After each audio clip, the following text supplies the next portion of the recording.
Welcome back to Strawberry Ink, where we delve into the most disturbing, chilling, and complicated true crime cases. I'm your host, Santiago, and today's case is one that has haunted a small Colorado town for years.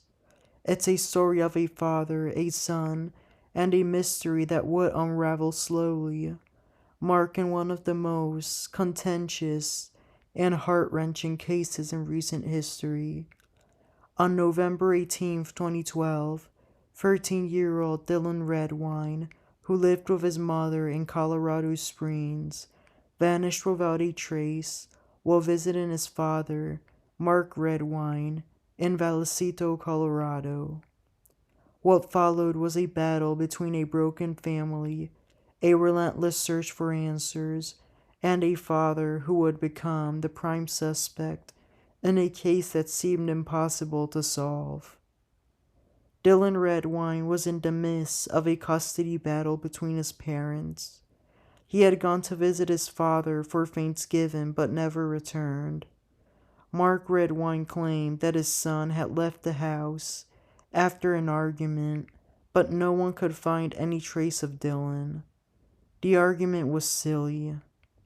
Mark on his computer had videos saved of him dressed in a pink bikini in the middle of the night, enjoying himself by eating human poop out of a baby diaper. He loved it. I have personally never heard of anyone else except Gigi Allen who liked poop that much. Good for them. It's almost like a free snack, except you have to buy food to digest. Never mind. You can just head to the food bank and get free beans. That's really gonna turn on your butthole. Anyways, Dylan noticed these videos on his dad's computer during the Thanksgiving visit. He posted them on Facebook and also sent them to his older brother. Mark found out and was furious. On that Thanksgiving break in 2012, after Dylan had left school, packed a suitcase, and got on a flight to the Durango-La Plata County Airport to meet his father there, he vanished. His mother grew concerned and reported him missing. Days turned into weeks, and weeks into years. What began as a missing person case quickly spiraled into a full-scale investigation, one that would reveal devastating secrets of a family torn apart by tragedy. The investigation initially focused on the area surrounding Mark Redwine's home, Dylan's last known place of settling. After a month of searching, partial remains of Dylan were discovered in a remote area near Mark's home, remains that would later reveal that Dylan had been murdered. But it wasn't just the discovery of Dylan's body that raised questions. It was what came next. Mark Redwine's behavior seemed odd. Rather than cooperating fully with the police, Mark gave conflicting statements, and his story began to unravel. Could he have been involved in his son's disappearance? Or was he the victim of a tragic misunderstanding? Mark's behavior became the focus of public scrutiny. Friends, family, and his own ex-wife, Elaine, began to point the finger at him. Allegations of a troubled relationship between father and son began to surface. According to Elaine, Dylan had been terrified of his father, especially after a series of disturbing incidents involving violent confrontations and a history of emotional abuse. Mark's temper and the tension in their relationship painted a disturbing portrait of what might have happened the day Dylan disappeared. But the case wasn't simple. Evidence against Mark was scarce, and it would take years of legal battles before justice could be pursued. Meanwhile, there was a memorial held for Dylan on February 6, 2017. However, It could not be a traditional funeral due to the body parts not being complete. This would be the only memorial done for him. He was afterwards buried at the Bayfield Cemetery.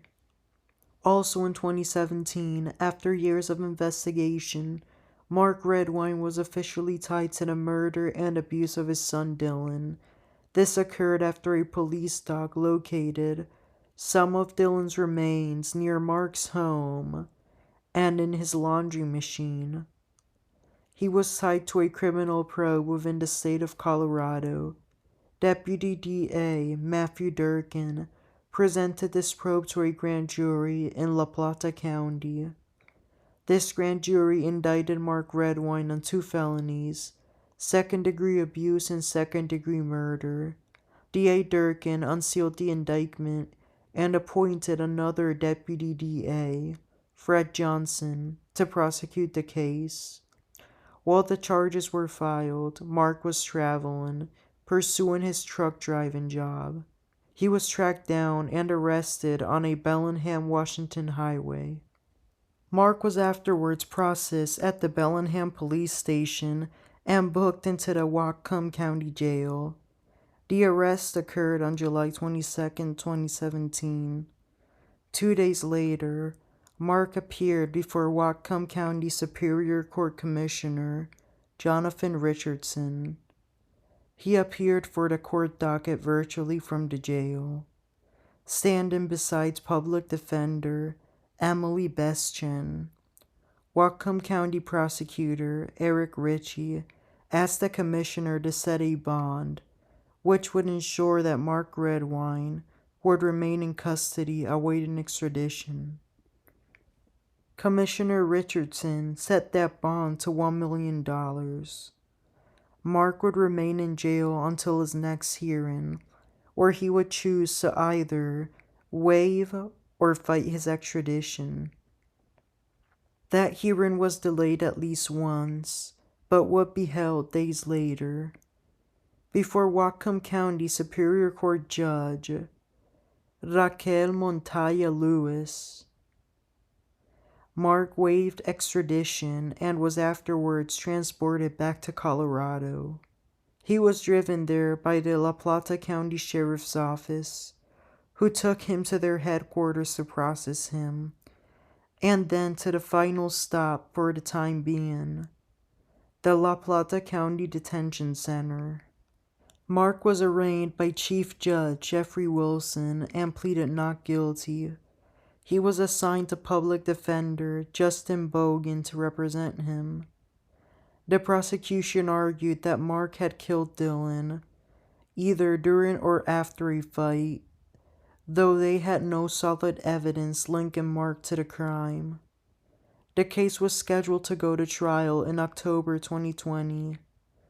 Everything had been set up. Mark's defense requested to have it be delayed. However, Judge Jeffrey Wilson would not allow that, and pressured the trial to be done. However, the begging continued and Judge Wilson let things go their way, delaying this trial and declaring a mistrial. The trial was finally done in 2021, and Mark Redwine stood accused of being responsible for his son's death. But it wasn't just about proving guilt. It was about what happened during that final, tragic encounter between father and son. The prosecution argued that Mark's violent tendencies had pushed Dylan into a situation where his life was in jeopardy, while the defense claimed that there was insufficient evidence to prove Mark's guilt beyond a reasonable doubt. Dylan's disappearance had become more than a local tragedy. It was a national spectacle. The broken relationship between father and son, the years of search efforts, and the eventual trial left a community grappling with its own questions. Was Mark Redwine responsible for his son's death, or was this an unfortunate accident turned into something far darker by years of mistrust and anger? Ultimately, the 12-person jury found Mark Redwine guilty of murder and abuse. But justice was not served without pain. Dylan Redwine was gone, his life stolen away by the very person who was supposed to protect him. Mark Redwine's conviction may have brought some closure, but the wounds left behind by Dylan's death would never fully heal. As we reflect on this case, we are reminded of the fragility of trust, the dangers of unresolved anger, and the horrific consequences when love turns to hate. About 2 months later, Judge Wilson sentenced Mark Redwine to 48 years in prison. Mark was afterwards admitted into the inmate reception center in Denver, where he was temporarily housed. He has since appealed his case and is serving his sentence at the Arkansas Valley Correctional Facility. The appeal remains pending as of March 2025. Before Mark's trial, when the remains of Dylan had been found in the laundry machine and near Mark's home, the remains had been taken and confirmed at the La Plata County Coroner's Office, and then buried with the rest of his remains in the cemetery. Then, the rest of the remains to complete the body was found by hikers at the Middle Mountain in Colorado. Those remains were taken to the Eagle County Coroner's Office and as well confirmed as Dylan. All the confirmation was done through DNA. It had been declared that Dylan had been murdered and that his father Mark had murdered him with one of his work tools. As of March 2025, all of the remains are together, buried in the cemetery where Dylan is resting. May Dylan rest in peace. This is Strawberry Ink, and thank you for listening. I hope you have a good week and a good day. Please share this episode to your loved ones, and until next time, have a good day.